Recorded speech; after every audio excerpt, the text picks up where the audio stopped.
Na detskú čelenku potrebujeme jeden kus látky vo veľkosti 35 x 15 cm, jeden kus látky vo veľkosti 5 x 27 cm a gumu širokú cm až cm a pol, v dĺžke 16 až 17 cm. Obidva kusy látky prehneme po dlhšej strane na polovičku a prežehlíme.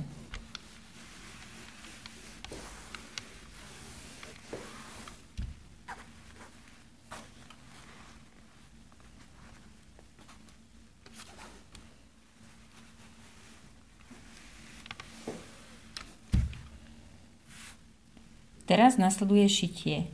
Dlhšiu stranu 1 cm od okraja prešijeme po celej dĺžke. Aj na jednom kuse, aj na druhom kuse.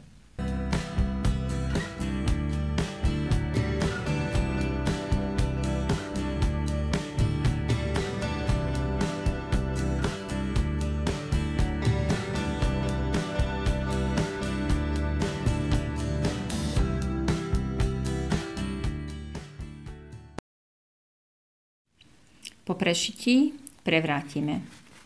Hrubšia časť sa dá ľahko prevrátiť aj pomocou rúk. Na prevrátenie užšej časti použijeme nejakú pomôcku. Môže to byť takáto špeciálna ihla určená na prevrátenie takýchto úzkých trubičiek, alebo môžeme použiť aj pletaciu ihlu alebo háčkovaciu ihlu ako pomôcku. Navlečieme dovnútra, koniec prichytíme do háčika a postupne pomaličky preťahujeme. Po zaháknutí ihlu vyťahneme.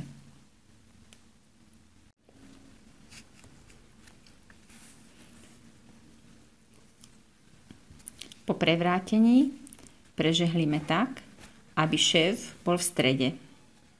Jednu aj druhú časť. Po prežehlení navlečieme gumu do užšej časti pomocou zatváracieho špendlika.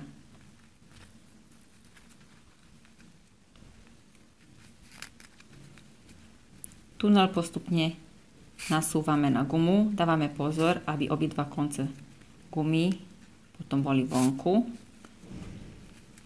a celý tunel bude navlečený na gumu.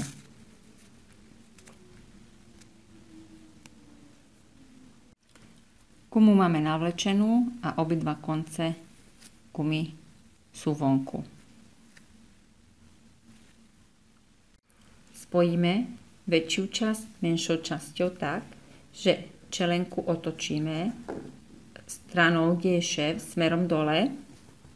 Do prostriedku umiestnime užšiu časť so stranou, kde je šéf, smerom hore a koniec zaobalíme do hrubšej časti. Poriadne prešijeme 1 cm od okraju aj 3-krát.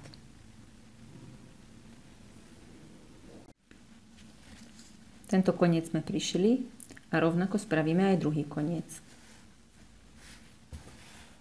Umiestnime na stred širšej časti, zaobalíme konce a prešijeme. Dva konce sú prišité a teraz to môžeme prevrátiť.